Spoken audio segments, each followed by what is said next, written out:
katika shida ninazopitia, ninakusubiri uje kunitoa, maana sina tegemeo lingine Baba, ninakutegemea wewe.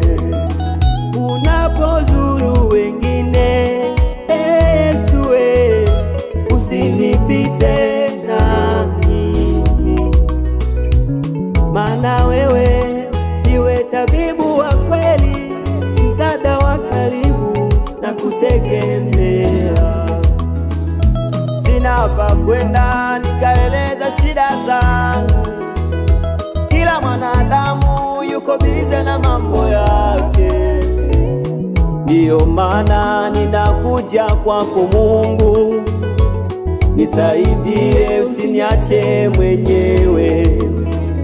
Matatizo ya uchumi, matatizo ya magonjwa, matatizo ya kukataliwa, Mungu mtetezi wa haki, uje unisaidie na kutegemea